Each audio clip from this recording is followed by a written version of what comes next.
This is your Bomb Wednesday service. I am, as always, your senior pastor, Naima Cochrane.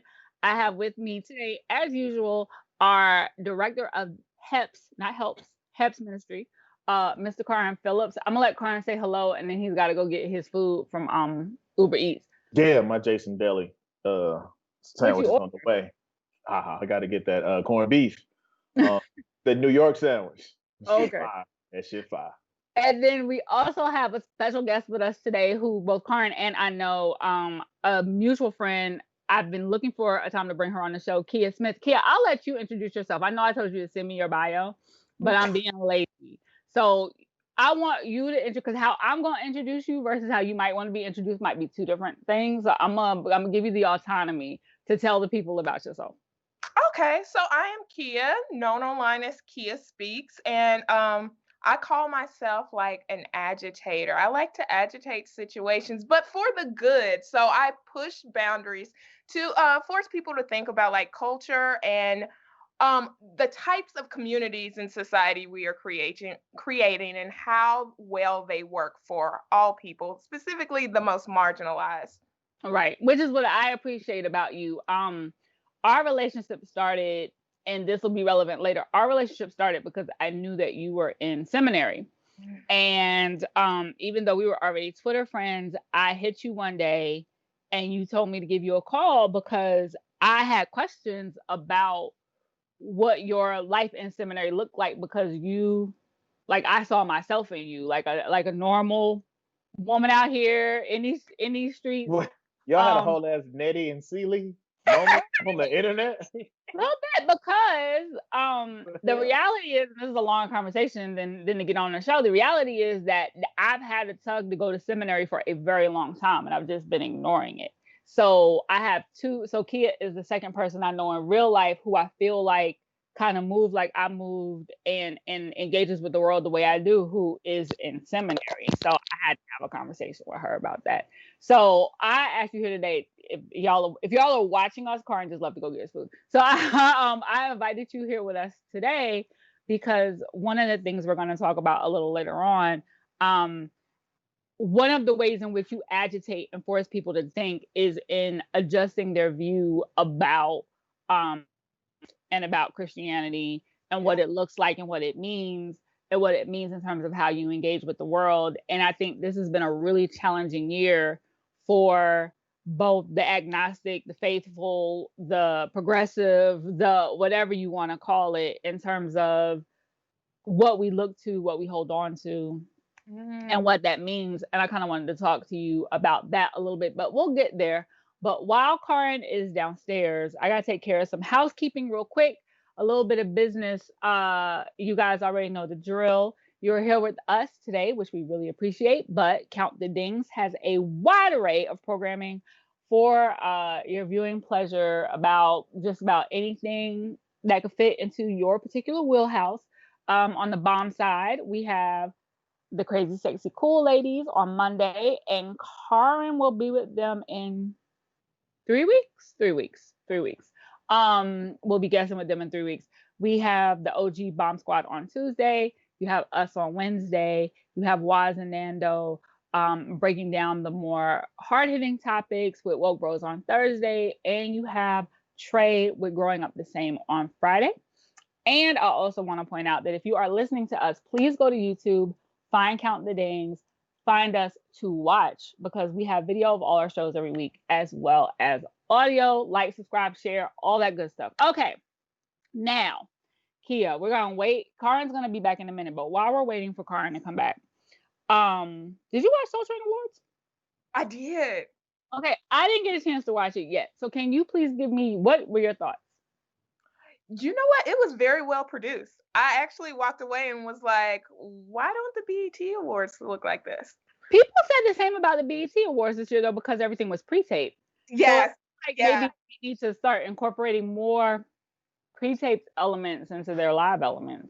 Yeah. You know what? And I didn't get to really unpack how much of the Soul Train Awards was pre-taped because it Mhm. came off as like a live show, but that Okay. could be like a huge part of the difference. But Okay. it was refreshing to hear some good R&B and to see like my mama and daddy's favorites on television and sing along. I've actually loved that the Soul Train Awards has kind of come back to a level of prominence in the last few years, because we almost lost it. Like we almost lost that show. Us being the culture. And even though Centrix had it for a really long time, it's only, I feel, and even though it's been a ratings leader for them for a really long time, I feel like it's only been in the past few years that it's come into like the Twitter feed and everybody actually watching and live tweeting. And I'm firmly out of the BET Awards demo. Like I'm all the way out of the BET Awards demo. So I get really happy. It's also it's just a fun show to me. I've always found it a really fun show. And if you, God willing, whenever we get out of this, if it ever comes back live, it's a fun show to go to live as well. It's a good time. Have we totally aged out of the BET Awards, or have it just been? You may not have. I have. No, I have. no. I'm just saying, like, this is the only award show where I remember the first one. Right. Like the very, very first one. And the BET Awards is what almost killed the Soul Train Awards, actually, because the very first one was in 2000. I remember it too, and it was like on a Monday or something. It wasn't over the weekend, because I remember watching it at the office. Because we lost it. So remember the Vibe Awards? I remember the Vibe Awards, the Lady of Soul. So there used to be the Vibe Awards, the Lady of Soul Awards. There was the Source Awards. There was the Ozone Awards for a hot second, but I don't think it was televised. But Soul Train was the first, because at that time, even the Image Awards weren't being broadcast. So Soul Train was the first Black award show that was a telecast. And BET basically came as a younger, better produced version of that and had a home, right? Whereas Soul Train was syndicated and like basically almost not. I think we like actually they moved locations a couple times. They moved dates and timing a couple of times, and then I want to say there was one year where it wasn't on air at all. What happened to when did the Stellar Awards start? Because they've been around for a good minute too.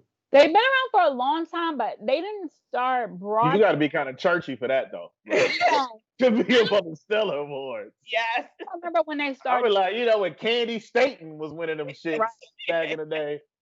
Williams and shit. They just weren't televised. Even now, I never know when the Stellars comes on. Like it'd be on some random channel. Clayton. It'd be so random with the Stellars. But I do think with BET, what's important about Soul Train is that it leaves room for the BET Awards to not try to be every damn thing. Like the BET Awards gotta be, they want your mama to watch, they want your grandma. So like they gotta give you a gospel moment, they gotta give you a humanitarian moment, they gotta give you a social justice moment, they got old school moment. Like they gotta and I mean, they have the hip hop awards, which is very niche. But I feel like they could let Soul Train do some of that older lifting and just be what it's gonna be. But that's what I appreciate about Soul Train, is that it can just be what it is. But I remember the hip hop awards and how it first started, and I remember like Jay and like Jermaine Dupri and Nelly and all them was at the first one, and then the hip hop awards turned into the thing where Atlanta residents hated that weekend. Because it would be like, it's hip hop awards weekend. I'm not going outside. Right. It was, oh my God. Like nobody went outside that weekend. Like on Classic Weekend, right? When they do it would always be in October, wedged between Spellhouses or Clark's Homecoming and something else. But it was just always like it always wound up having its own weekend, but it was just like, we got to deal with this. I get that. I'm gonna be at the crib weekend. When an awards weekend is in your city, it's never fun for you if you live in a city. Just for the people who come. When it first came, it was, and then something happened. And were you here in 2002 when NBA All-Star Weekend was in Atlanta? 03? 03, yes. All-Star game of all time? Yeah. When they like shut down the mall. It's a lot when people come to your city. It's a lot. Yeah. They shut down 2 malls. No, 3. And it was an ice storm. Wow. They shut down Lenox at 3. Phipps at like 4:30 and Perimeter that evening. Like it was ridiculous. Nightmares. Nobody's cell phone worked the whole weekend. Of course not. Of course not. Because in 2003, everybody Nextels. Yeah, my Nextel didn't work all weekend. I couldn't chirp nobody. Like it was terrible.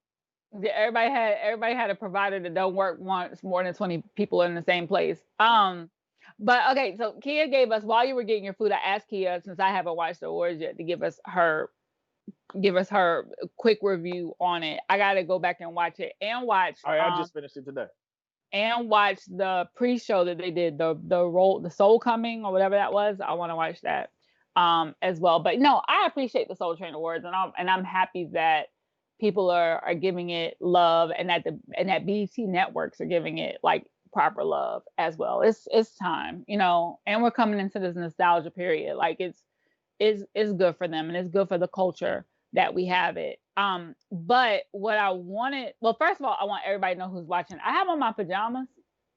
I just wanted to put that out there because I was wondering why your collarbone went out this week. Yeah, so these are my pajamas. It's very comfortable though. I leave town tomorrow for 3 weeks. I have done nothing to prepare to leave town tomorrow for 3 weeks. Like I've done stuff in my house, like, oh, I need to clean this, move this, but I haven't packed anything. I still got to find somebody to water my plants. I'm still finishing up work. Nobody cleans a house better than Black people right before they go out of town.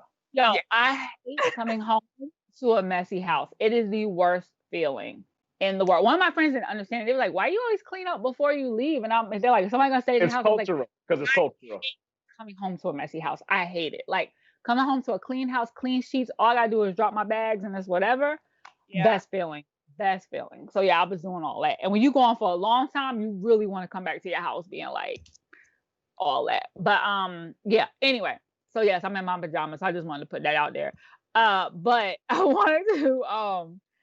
wanted to get into, this wasn't even on our list until a couple hours ago. There is a very spirited conversation happening on the Black interwebs right now.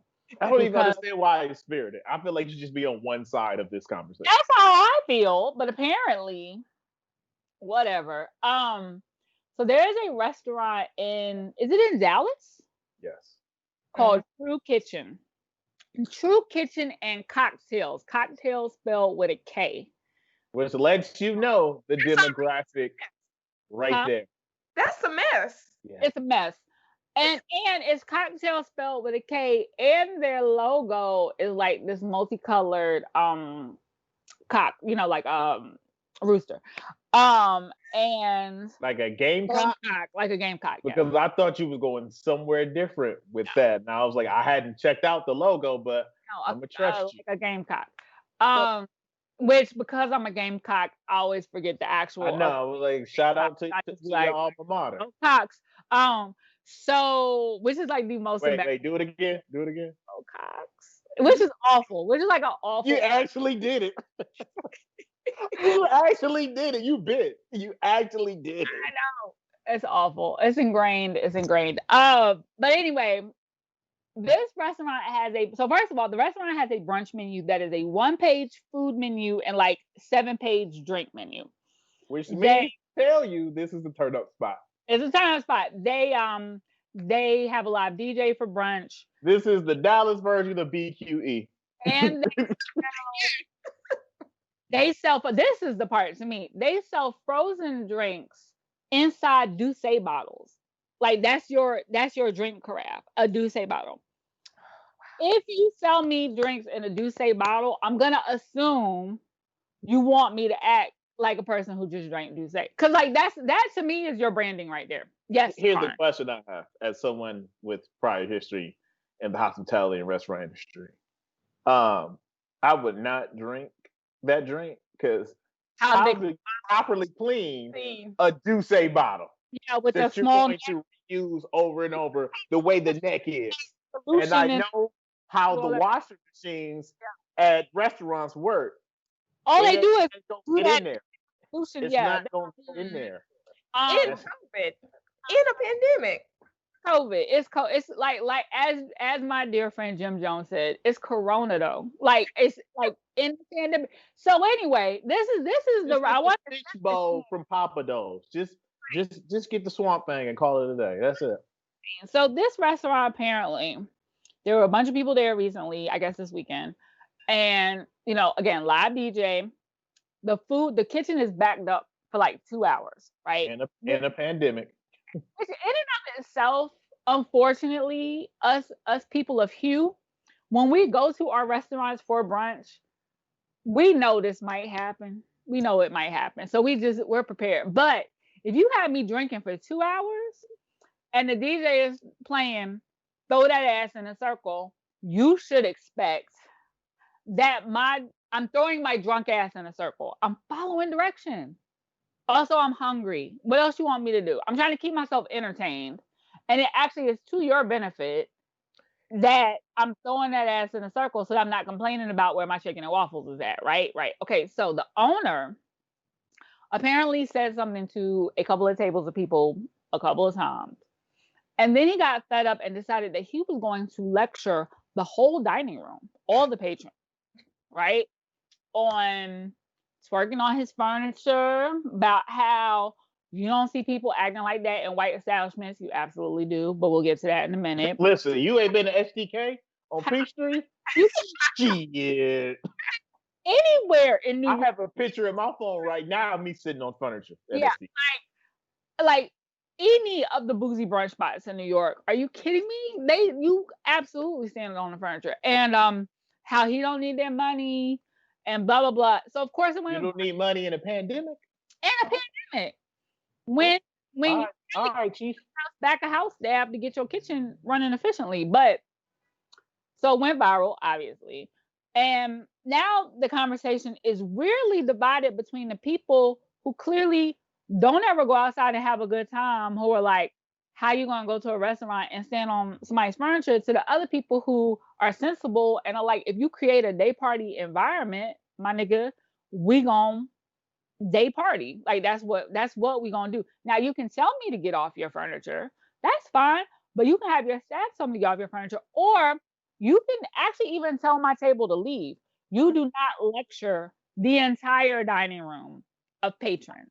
I don't even think those are like, I didn't even look at that as the two groups that you could split this between. Okay, what did you I only looked at this as dumbass niggas that was okay with another dumbass nigga going off on all these black women trying to lecture them. When in fact, I'm like, black women are the ones that keep restaurants open, especially if they're going to be a black restaurant.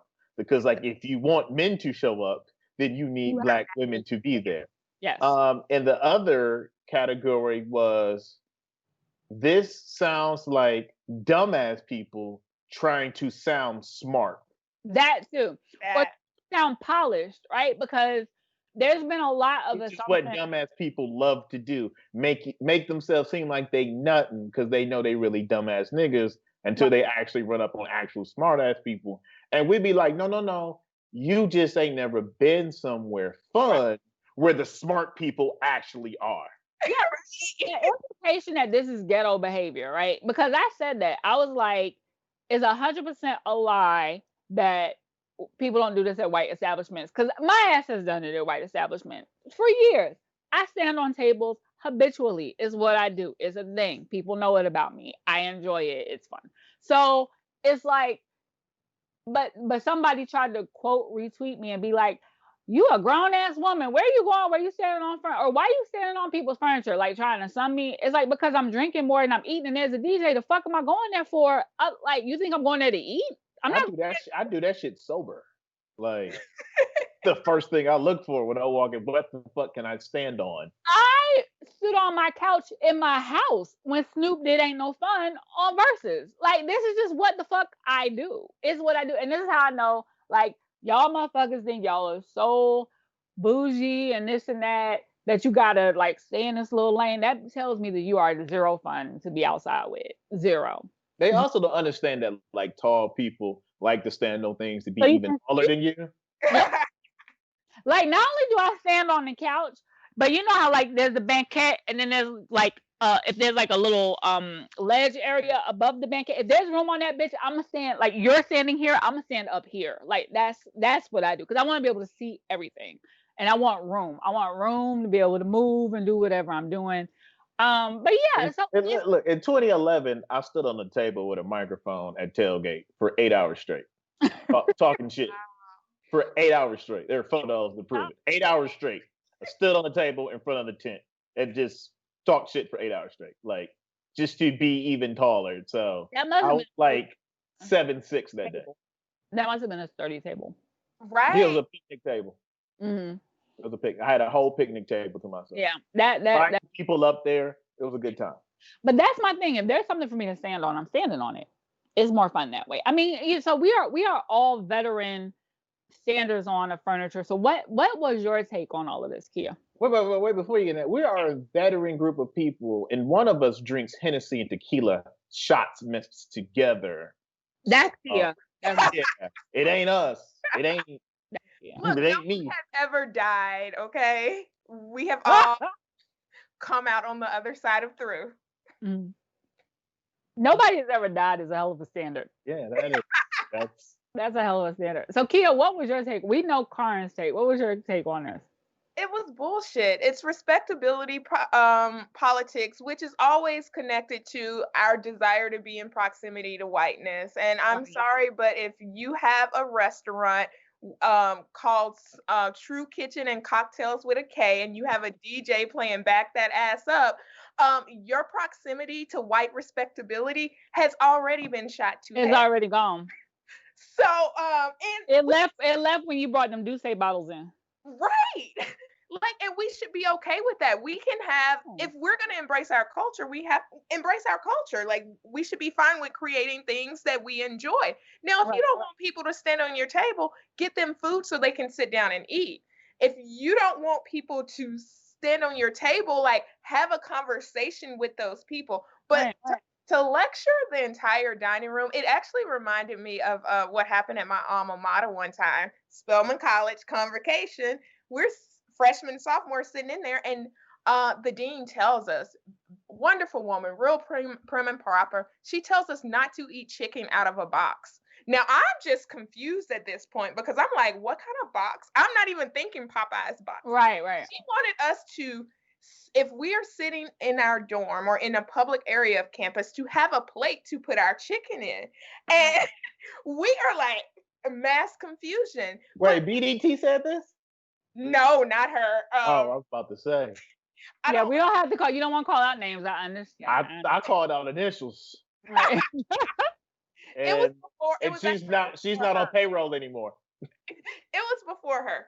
Okay. Yeah. So but it's all respectability politics, and we have to question ourselves about like why we're okay with that. Why that is our standard. Well, and that was my problem too, is that it kept being about twerking instead of about safety. So if it's about safety, like, I don't want you to fuck up my furniture, right? Like, I don't want, because that's what the white people will tell you, is because they don't want your heel marks, women, to puncture their furniture, because that's what happens when you stand on that shit. Or they don't want you to fall and you sue their ass. Yes. So if you had told me it's about safety, like simply, I don't want you being on my furniture, it's unsafe, that's one thing. But the fact that it kept being about twerking, I'm like, what's twerking got to do? So wait, where the paternalism comes in. So what you telling me? Yeah. What you telling me? If my man would have been like, hey sis, it's a new restaurant, the floor is a little slick. You know, while you throwing that ass in a circle, I don't want you to slip and fall. You know, can you just tone it down a little bit? If he said that, that would have been better there. While y'all over here shaking that ass. Yeah, or I need you to get down because you're going to fuck my furniture up in a softer tone. Because that's what they'll say. You're going to mess my furniture up. Like I said, I've been told that. You're going to put holes in my furniture. You're going to mess my furniture up. I need you to get down. Okay, fine. But then they leave and I get back up. But I'm just saying, like, did you get down or did you just slide your heels off? No, I would get down because I also recognize. But see, I've also worked in nightlife. So I also recognize it's a liability situation, right?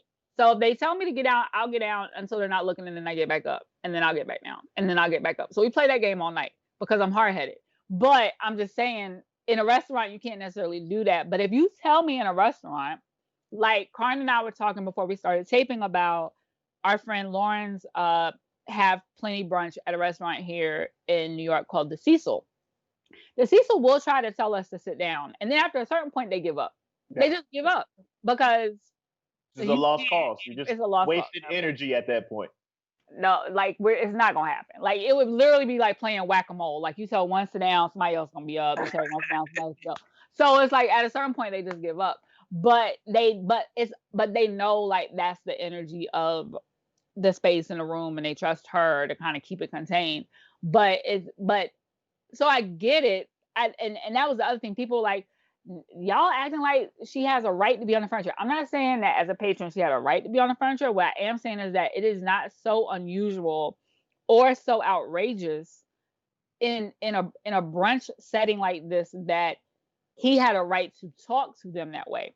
And also, you never talk to a room full of your patrons that way. Are you fucking out of your mind? Like, clearly you don't want. And now you got all of Black social media all across everything talking about yo ass in this restaurant, and knowing that your food takes 2 hours to come out, and knowing that you said that you don't need people's money. Like, it's just all bad. Well, you know that like say the food was good. Like, do we even know anything about? We don't know about the food. We don't know nothing about the food.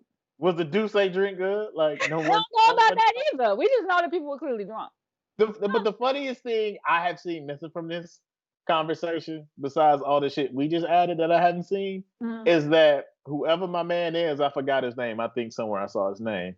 I would just be like, bruh, if you're the owner and you started this business and you wanted a brunch day, I guarantee you it's because you saw another restaurant online or in Dallas with a successful brunch day where asses were shaking. Yeah. Drinks are being drunk, whatever the verb is.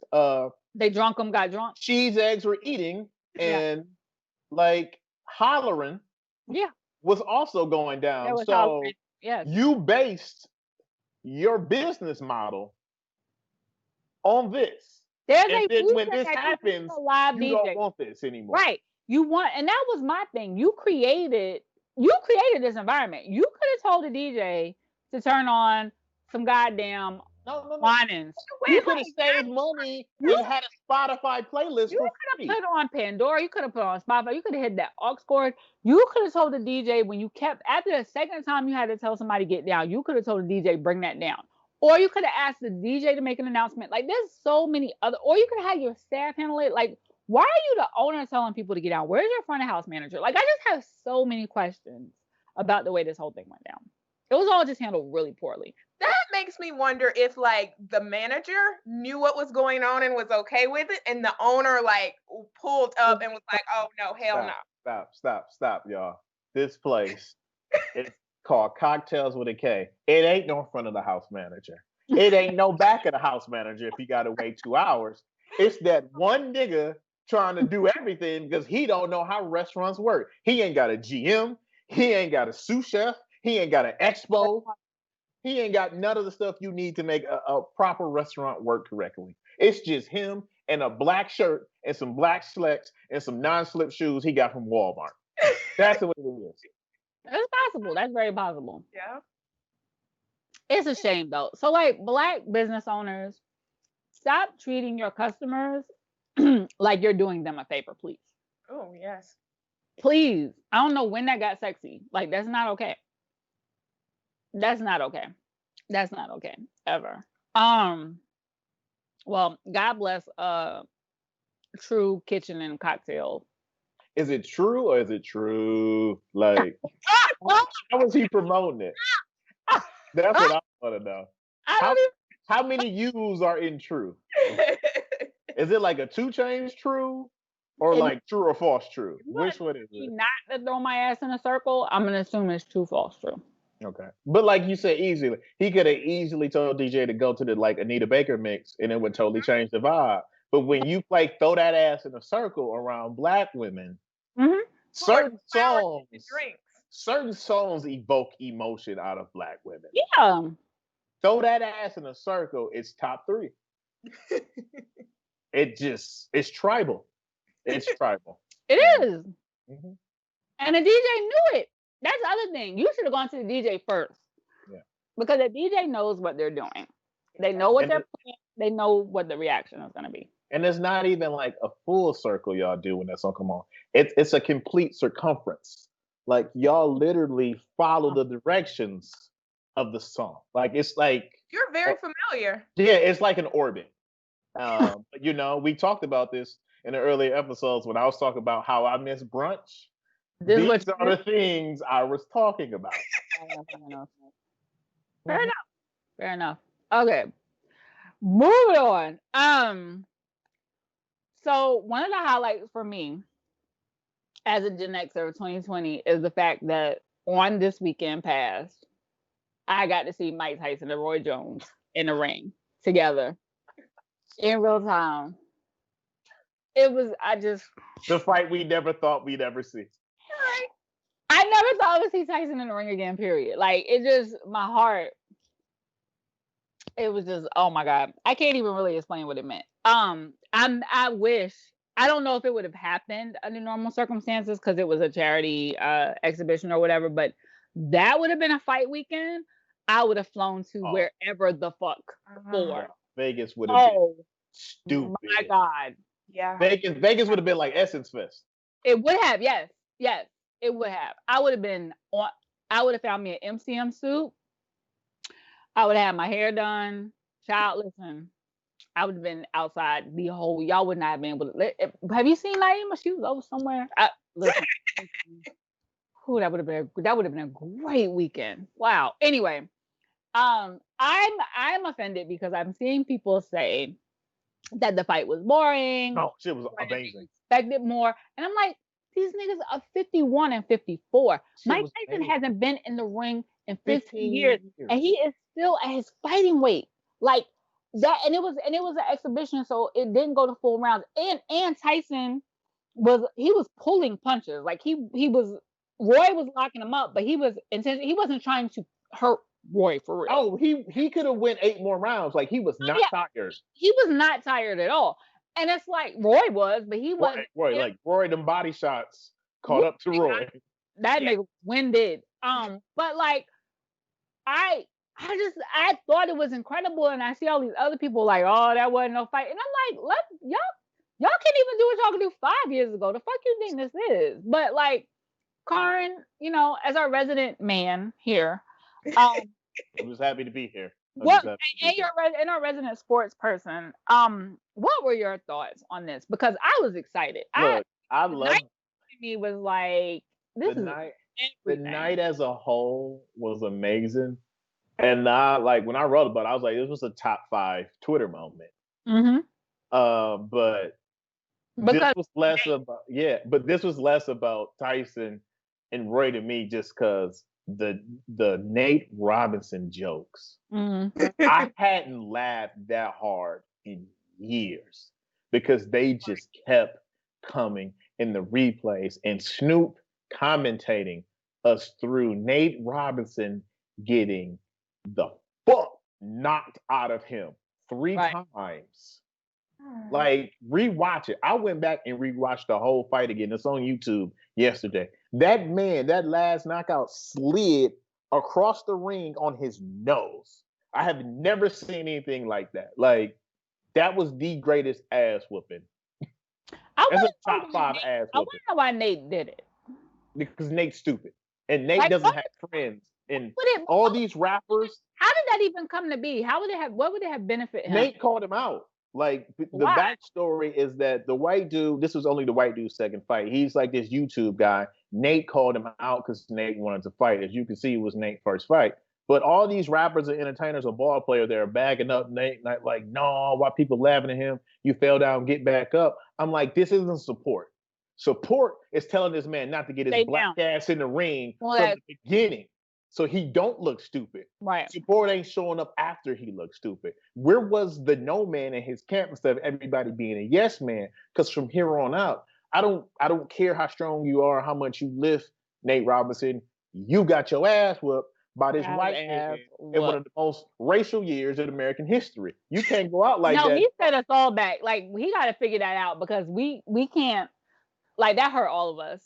the man, literally the day before the fight Posted in his a jersey. Nate Robinson jersey and was like, "I'm gonna whoop your ass tomorrow." Yeah, that hurts. That hurt us all. Bam. Is Nate okay? Because like He can't be. With what we know about concussions and stuff, like he posted the picture in Nate's Knicks jersey, which is like the Knicks take enough L's. We don't need that. New York don't need that right now. We just don't. Like, yeah, it's not. That wasn't that. I really don't know what Nate was thinking. Basketball, because it didn't look like he trained for this. Basketball does not transfer to boxing directly. No, Like he used to be a football player. So. Oh, okay. Now football does. Yeah, like he was a starting cornerback at Washington, and undergrad. He was really, really good. Like he had a shot to play the NFL, but he turned it down for basketball.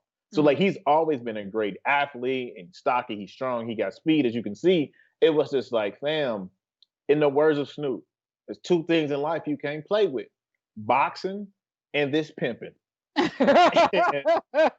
He tried to play with boxing, right. and boxing is not. I remember doing a story in South Philly like 5 or 6 years ago. And if you know anything about South Philly or Rocky or whatever, like South Philly is a boxing hub. Like that's what they do. And I went to watch this dude. I was doing a story on Train in this little musty gym upstairs on this like corner somewhere. It was rickety. It was old.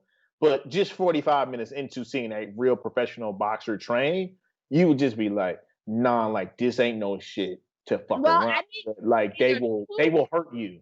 Either Snoop or somebody else was saying that at the beginning of the Tyson and Jones fight that people don't realize how tiring boxing is, right? Like, yeah, you have footwork and you have speed, but when you wonder how like even like just hugging somebody up like that really wears them down, or how those body blows take stuff out of you, because from our point of view, if you're not getting knocked out, if you're not getting hits to the face and stuff, it doesn't look that crazy. Like that jab to your side looks like, oh, I could take that. You know what I mean? You can't. And I think that's why people thought that it was a lackluster fight. Like I wasn't expecting Tyson to come in there and drop Roy in the second round like it was motherfucking 89. Like I wasn't expecting that. But I thought that all things considered, I still would not have wanted to get in the ring with Mike under any circumstances at any age, because he's still fucking Mike Tyson. As Snoop also said, I need Snoop to commentate for everything. All boxing matches from here on out. Like host. They should have had Snoop on CNN with John King. Yo. 3 weeks ago when we was waiting for the elections to come. Yeah, no, for real. Because the Snoop was just like, come on, Roy. Get in and get out, Roy. Look at my uncles up there. Okay, then, Roy. Shit, Roy. I was like, yo, I need him for everything. But he was like, Mike is Mike, no matter the day. He said any day, any night. Mike, and that's the thing. Mike Tyson is motherfucking Mike Tyson. And these kids don't realize it because they didn't see it. Like literally, you could not a Mike Tyson fight. You could not turn around to get a drink. Like that shit would be over. Yeah. I think I was in my 20s before I realized that all boxing matches didn't end in a knockout. Like what do you like? How we still going more rounds? How this ain't over yet? Like I had never seen a fight go 10 rounds until I was damn near grown. So because that was Tyson, he won like 44 out of 48 fights in a knockout, shit like that.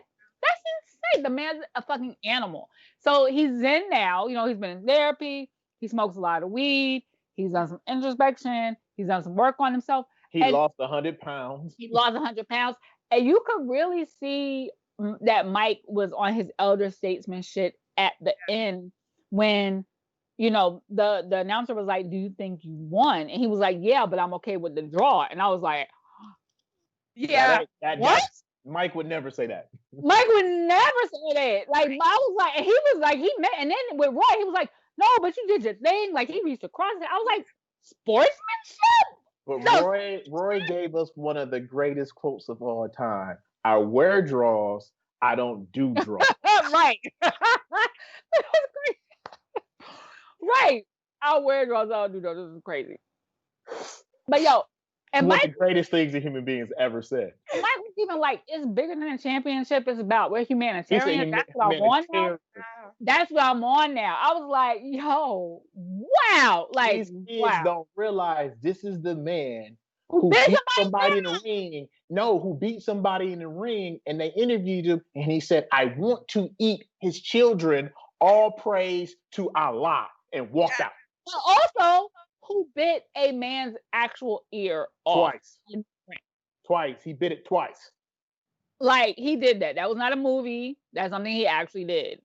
Like, well, first of all, I'm such a fan of Mike. I'm such a fan of Mike, having been of age during his prime and having seen him during his prime, but also his post-professional growth is fascinating to me. His one-man show, him being able hilarious. It's so fantastic. The fact that Mike, who was literally like synonymous with like fear, like, somebody just whooping your ass mercilessly, has a sense of humor about himself.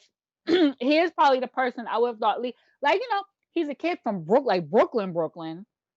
Like, he's every traditional thing you've ever heard about black man from Brooklyn, right? In this compact package with a lot of power. And the fact that he's able to have a sense of humor about himself, and he always was intelligent during interviews. He just used to hate because interviewers didn't really give him the room to show it. They used to ask him stupid questions. But he was always very thoughtful about his sport and about his craft. And now he's able to expound on that more, with the podcast and the way he's gotten into the cannabis industry, and just everything about him fascinates me. And I feel like, I hope that people who haven't paid attention to this arc go back and do so, because I think Tyson is a fascinating figure, period. Kia, what were you drinking as you watched the fight? What I want to know. Did you bring your cocktail, your famous cocktail out? It was just tequila with a little bit of lime. I actually have not had Hennessy all quarantine. Are you sick? Are you okay? Do we need to send help? I've been drinking bourbon instead, so this is in my life, right? This is Wednesday service. We can take up an offering. She's still drinking brown. Yeah. Cognac a little different though. Did y'all pay for the fight? Oh, hell no. I did, and I never pay for fights, but I paid for this one, and I tuned in, and I was like, did I just pay $50 for a Wiz Khalifa concert? Like, what is going on here? It was $50 wasn't bad for the fight. I did not pay for it. I usually don't watch fights at my house. I usually go to other people's houses and watch fights. So I wasn't even like, what to do, how to do. I never paid for anything pay-per-view in my life. But Twitter came through with the bootleg links. So I bootlegged it because I was like, I'm not paying for this fight. But I wouldn't have been mad if I had. It was worth it. It was worth it for the nostalgia element alone. Yeah. I feel like it was worth it to watch Nate Robinson. You know what? The Nate knockout reminded me of the night. Wait, which knockout? Reminded me the night that Pacquiao got knocked out. Marquez, when Marquez knocked out Pacquiao, and I thought Pacquiao died. Brought I saw a lot of the same memes they had the night that Pacquiao died. With the Simba joint, one of the sleep mattress joints. They did a challenge. The challenge, yep, they brought it back out, and I was like, "Oh, look at!" Because that was one of my favorite nights on Black Twitter. Did you see my man who did the Nate Robinson challenge on the escalator? That was the one. No, that was the one. Like, he went all the way up the escalator with a mask on. Like, I was like, that is dedication. That is dedication to your craft. I gotta go find that one. I did not see that one. All right. Before we get into the reason why we have Kia here, we also wanted to announce. Actually, I'm gonna let you. You're our Kamala champion. I mean, we're all Kamala champions, but you're our Kamala champion, Carron. We've been watching appointments coming out of the White House. They've been quickly filling their transitional staff and some of their key cabinet positions and official White House staff, and I think it's been so long since we saw this happen so efficiently that it almost feels startling. Like, oh my God, they're appointing actual people to actual jobs who have actual experience in these actual roles. And aside from the Bernie and Yang. Where do all these Yang people come from? By the way, that's a different conversation. But I don't even remember them being here during the primary. No, I feel like I see more people talking about Andrew Yang now than we did in the actual primary. Because Andrew Yang has gone on a media tour to keep his name relevant. The same way that Mayor Pete did when he was on Fox News, light them on fire. Yeah, like they kept their names out there, even though shit is they're more annoying than the bros actually. But and then there are some that are hybrid. They're hybrid Bernie Andrew people, which is even my thing is if your candidate lost their election, if your candidate dropped out before the primaries, and we are no longer in an election season, and your candidate is currently not holding a senior office, if you have them in your bios and your handles, I'm treating you like I treat a Barb's, like I treat a Beehive member, like I treat somebody from the Navy. You're a stan. You're a stan. Like that's it. You're a stan. But anyway, what was I about to say? Oh, so aside from them criticizing every appointment for whatever reason, which is weird because like it still affects you. So why? But whatever. There was an announcement today that I wanted, or yesterday that I wanted to let you share about the communications team from the White House. Who, me? Yeah, why are you getting that to me? Because I thought you wanted to champion, like, to highlight the sisters. Oh yeah, look, man, I thought that was like last week. It's only Monday. Oh, I was just and I did some digging, had some conversations with some people in that world to figure out like some back stuff that I'll mention at a later time because that's another conversation. Okay. But it was refreshing to see not only just Black women, but women in general. Mm-hmm. Because I think women should pretty much be in charge of everything. So the official comms team for the White House is all women. Yeah, but just compared to the most memorable picture I will ever have of the Trump administration was, I'm sure y'all probably seen this picture in passing, was when they did the Obama interns and the Trump interns. Yes. And that picture in itself, like, to me, encompasses everything that went to shit.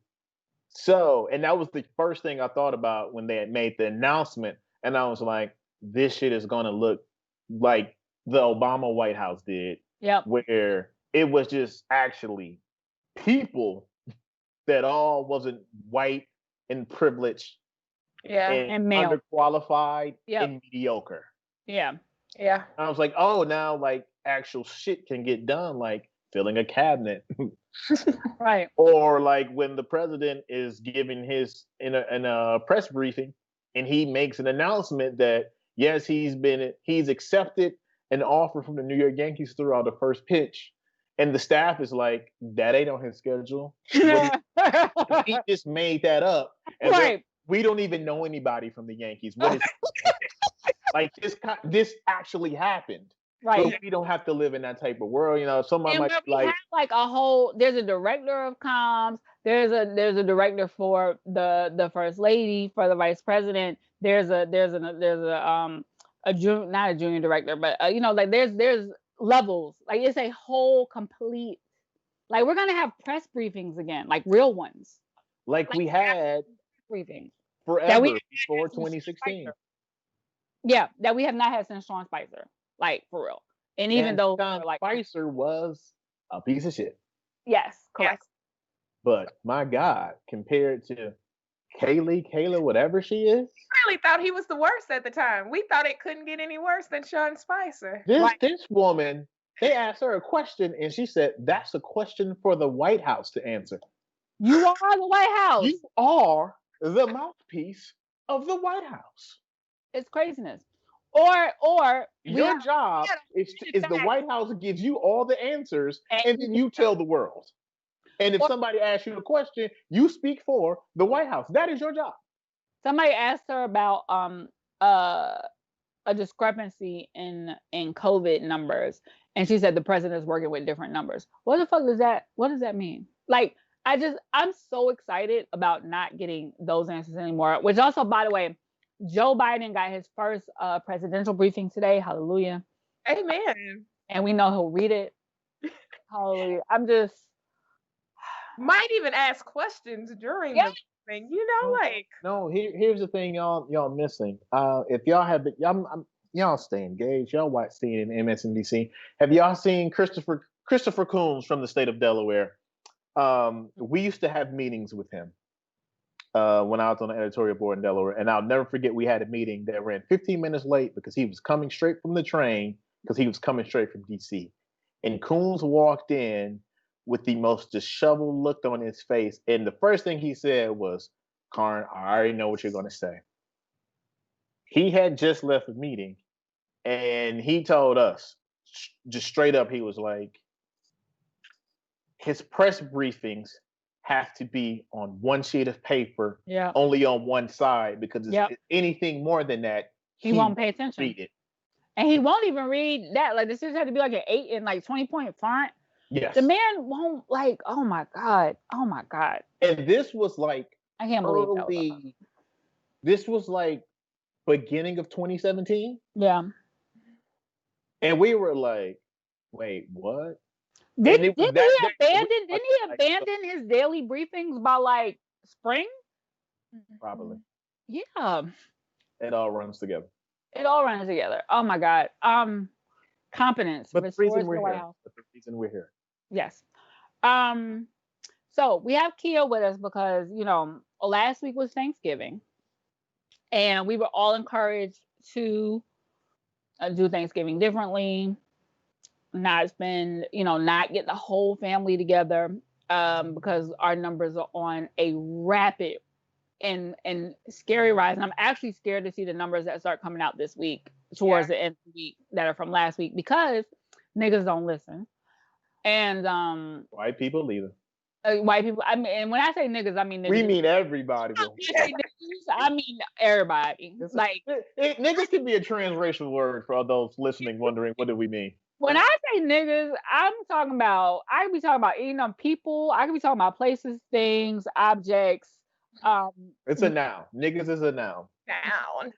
Niggas is a noun. I could be talking about some clothes, them some niggas. So yes, niggas. These niggas don't fit no more. Yes. So niggas don't listen, meaning everybody. And so the numbers are gonna be scary, but we're now going into the Christmas season. Numbers are spiking again. There had been a hope, I think, for a lot of people that, there was a time where we used to be like, well, in 2021, we're going to do, and 2021 is like here, and clearly we're not going to do anything different. Even as, vaccines are on the horizon, even as we've gotten Trump out of office prayerfully, because until January motherfucking 20th at 12 o'clock, we gotta be prepared for some more fuck shit. Yeah. Kia, I wanted you to join us because I'm 44. My generation is we still kind of stayed in the church traditionally, but starting, I would say, like under 40, there was a migration of Black millennials like leaving the church because it wasn't giving them what they needed. But I feel like 2020 is a year where everybody needs you needed something bigger than yourself, but B, where just traditional I'ma pray about it wasn't enough. Like I'm a deeply spiritual person, and praying over this didn't feel sufficient because I knew that it didn't seem fair to say God protect my family from something like. Do you see what I'm saying? Like it's indiscriminate, right? And it implies that God isn't protecting somebody else's family. So even with that, like I was even struggling in how to pray and what to pray for. So and feeling guilty that like I had a really good year. Other people were not having a good year. But as we're coming into like the holiday season and 21 is still unknown, I wanted to ask you about what what in your opinion, how can we look to faith at this is an unprecedented time, an unprecedented reality, and traditional just like, let me pray about it and sit it down may not work. Not to mention we're still fighting for Black lives, we're still fighting for trans lives, we're still fighting for marginalized people. What does a modern faith look like right now? That's a great question. And what's funny is I think the times that we are going through now look more like biblical times than I've ever saw. Like it feels like we are in Exodus with the plagues and every day. Why I'm amazed that the Christian evangelical right is ignoring this shit. Because I'm like, if there was ever anything that would send you to your prayer closet, I would think it would be this. Oh, nigga, it's Revelations out here. Like if this is what the end times look like when so super churchy went to the Halloween haunted houses where they do the heaven and hell. This is what hell looked like in those super evangelical haunted houses. Try to go to Hallelujah night. Yeah.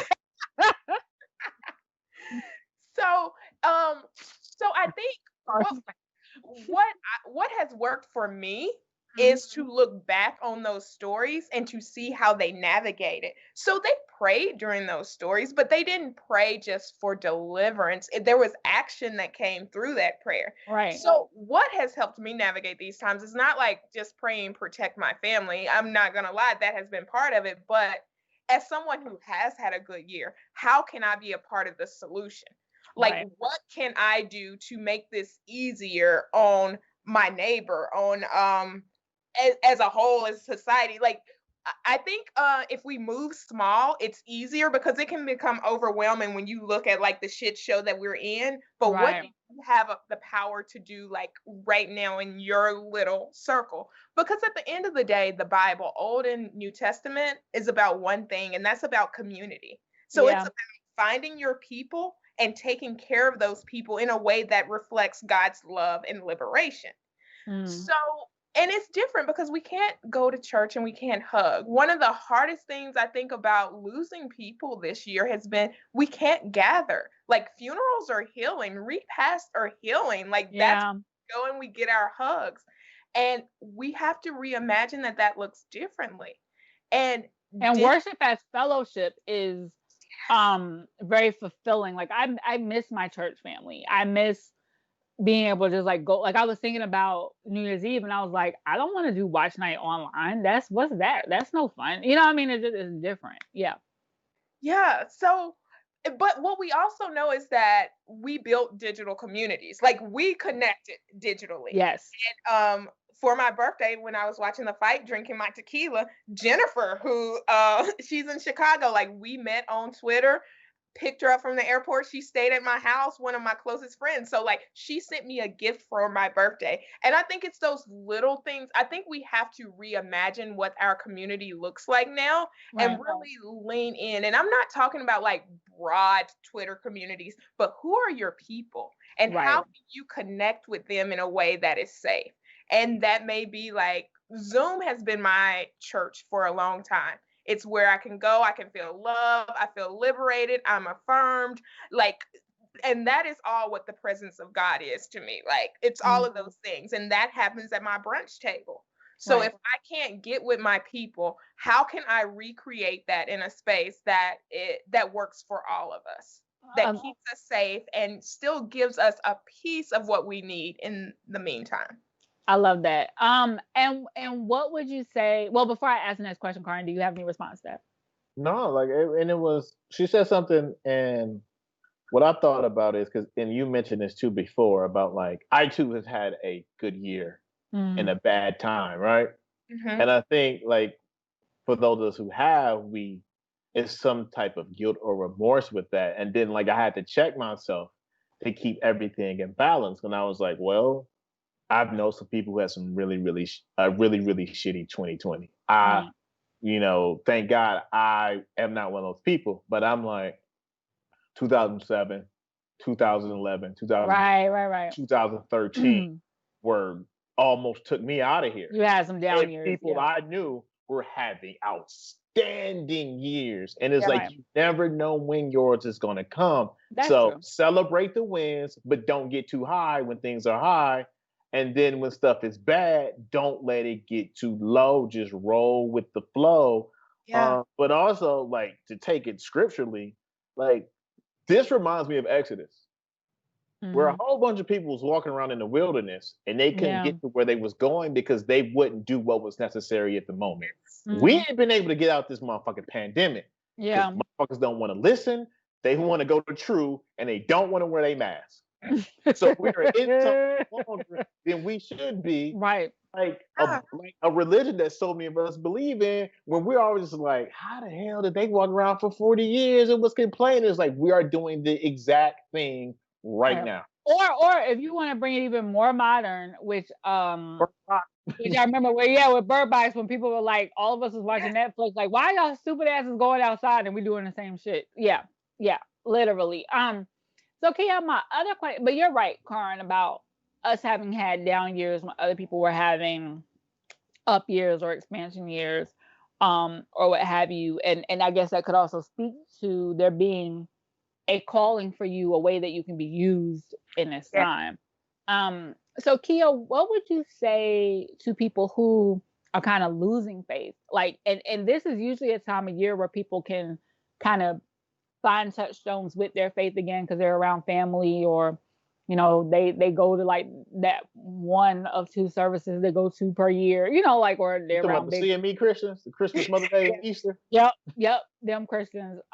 What would you say to people who feel a little lost and disconnected from faith altogether right now? I think so. During my hard years, I tried to lose faith. Like I was actively like, you know what? This shit ain't working. I'm good. Right. But one thing that happened is I went inside to figure out who God was to me and how God operated in my life. And that is so it was away from the church. I will say, like, I grew up in church, so I bring with me a lot of good and bad knowledge to like me re-exploring my faith. But I think now is a really good opportunity to sit with yourself and figure out like what faith works looks like to you and what works for you. Because if faith isn't practical, if it's not fulfilling, if it's not uh inspiring you and making you better for your community, then that's not a faith that works well in your life. It has to be yours. It can't be something that the church holds or that your pastor holds or that your great granny holds. It has Mm-hmm. to be your own. And it may not look like how they practice. You may be like me where you pull bits and pieces, but then there's this other part that looks completely different. Like I didn't grow up in a household that likes candles, but I have candles around my house. Like I didn't grow up in a household that called on ancestors, but I understand like now the power and like that affirms me. Right. So this is a really good opportunity to figure out what you need to be fulfilled and grounded as everything is being that we know is being like shaken loose and chaotic. Like Yeah. what grounds you in the midst of all this chaotic energy? Find that and just pull uh pull into that and like really cement yourself in whatever that is. I love that. I think that's great advice just in general, even if you don't consider yourself a person of traditional faith, to Yeah. find that grounding. And I think that's actually been like, I said this here before, but not to get really, too heavy on the spiritual side, but this really is 2020 really is a transformative year, not just in terms of the loss and the pandemic, etc., but it's been revelatory. There have been, I think, conversations that are being had that weren't being had before, people being exposed, lights being turned on. It's been very illuminating. And I think there's a little bit of power in this year.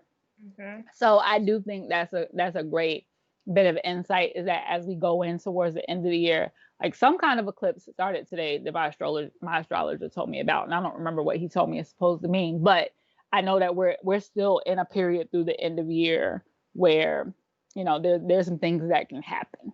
So like something positive has to come from this. Yeah. And like from historical standpoint, the only thing I can literally call 2020's cousins is the 60s. And like 68. I don't care what no one says.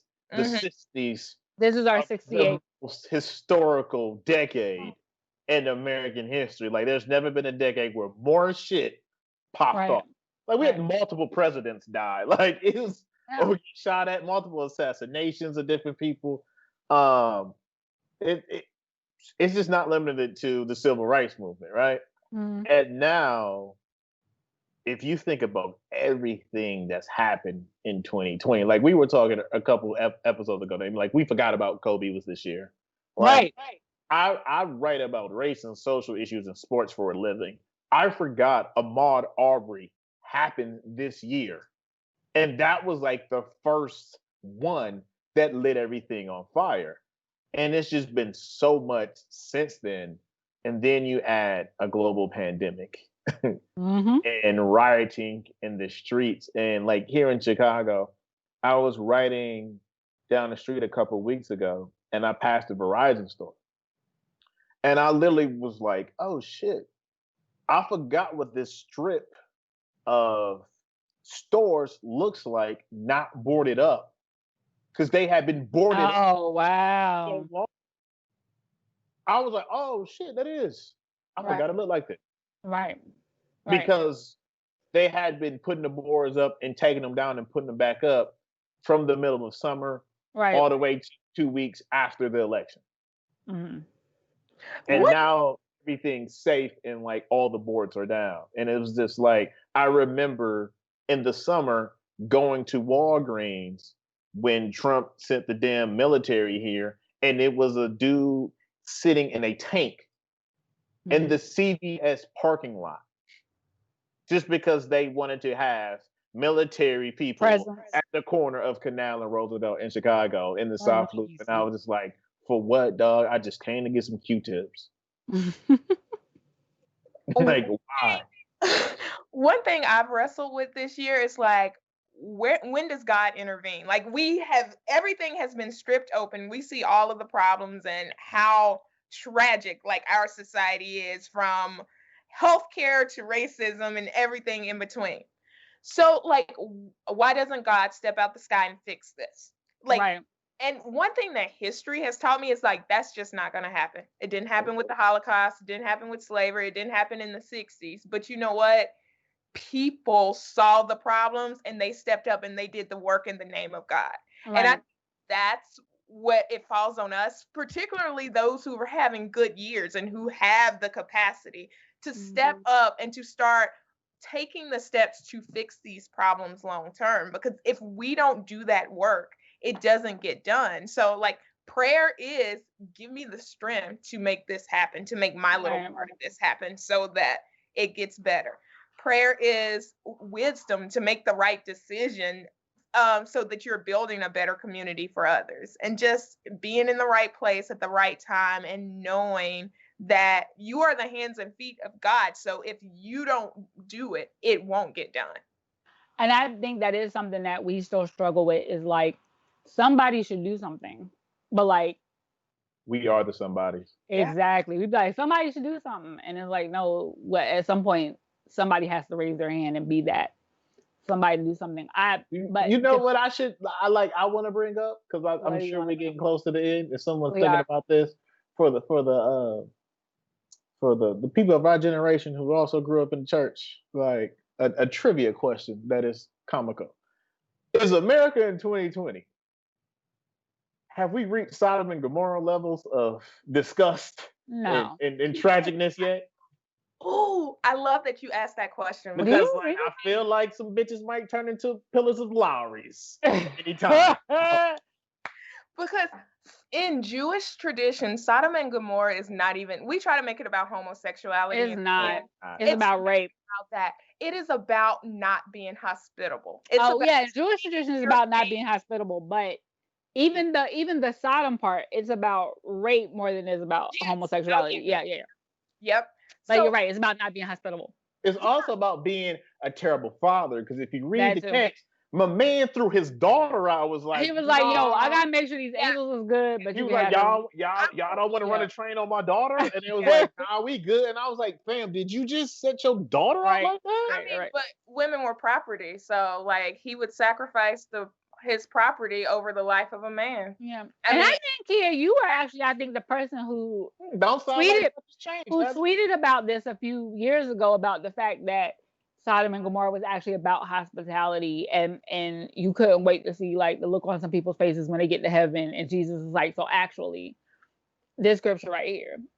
Right. And we aren't being hospitable when we refuse to wear a mask, when we refuse to stay home. Like I saw a whole thread today about they need to find out what's happening in Atlanta because we're going to the clubs and we aren't dying.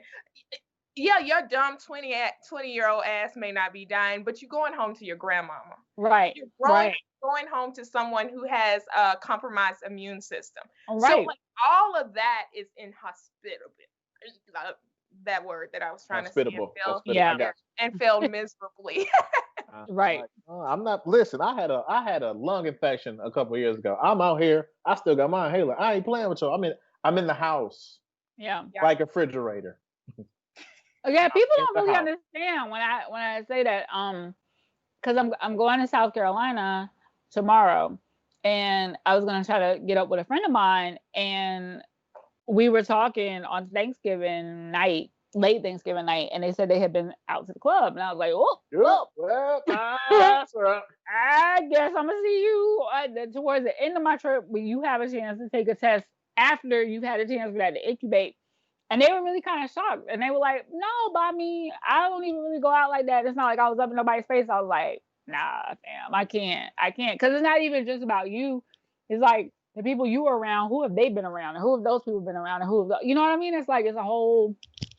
Yeah. I was talking to my mom, and this may be a really bad metaphor. Y'all tell me if it is or not. But like interacting with people is basically like having sex with them. If you have them on a mask, that's protected sex. Right. If you don't, it's not protected sex. Exactly. And like you are really that intimate with people, and I would rather get chlamydia these days than COVID. At least I know what's gonna happen with chlamydia. You know, you can get a shot. And I think that's the other thing is that we still don't know the long-term effects. Like there are people, look, Carron had to turn away. There are still people dealing with after effects who had COVID months ago. Yeah. I don't want to be here anymore. We should just play the music. Play the music. I want to go home. Turn around. So Carron has left us. Carron's opted out. My bad. Okay, but you're right. At least you can get a shot. But Carron, you do understand the point, though. Kia said, y'all out here raw dogging this COVID, y'all, and she is upset. Okay. She said, put a dental dam on and put on a mask. Boom. And keep it moving. I don't. Hey guys, I don't want to be here anymore. I don't want to do this anymore. I don't want to do this anymore. I'm uncomfortable. That's what my son does whenever I tell him that analogy. He's like, yeah, I'm tired of this. No, we're not having this discussion. We're good. I get it though. There is all y'all motherfuckers who be out there talking about soul ties and whatnot, but don't feel like people need to have masks on. Yeah. Listen, but at the same time, since you jumped on the soul ties thing, I just think people who believe in soul ties are bad at sex. That's just, I think they use that to cover themselves. I want to talk about soul ties. I just think they use that to cover themselves. Conversation about that. I think that they have expectations of their partner that they are not willing to communicate, and they think that sex will keep their partner, in a way that just having honest conversations about like what you're doing in your relationship is much more beneficial. Like, you're not tied to them because of the sex. You're tied to them because you had unreasonable expectations, or they were a liar, or something happened and it went wrong. That has It's deeper than I think it's way Or deeper you and want more to complicated shame and messy than women, that. or you want to shame women because you're stroke trash. That's part of that too. Okay, Yeah. we're gonna come. Okay, so Kia, we're gonna bring you back at some point, probably in the new year, to have a conversation about soul No, ties we need to give her some time because she's been acting up. and about well, how the church actually. I do want to have a conversation about how the church fucks up our whole relationship with sex. yes. period. Yes. So we're gonna have that conversation in the new year. But for now, I know we've run way over, and I'm surprised Rob hasn't texted me to tell me that yet. But we're gonna wrap it up for now. I told Kia, y'all to play the big 5 Kia, minutes. where can everybody find you? I am on all social media at Kia Speaks. My website is kiaspeaksalso.com. Please hit me up, ask me questions. I'm here. We aren't going to talk about STDs though. Carron, parting words for the people. Oh, we didn't even get into Charlemagne this week. We'll do that next week. Parting words for the people. Fuck Van Jones and fuck Mark Lamont Hill. Still fuck Van Jones for sure. That's I don't even know my what they parting mean. words forever. We still What they always do. What they always do.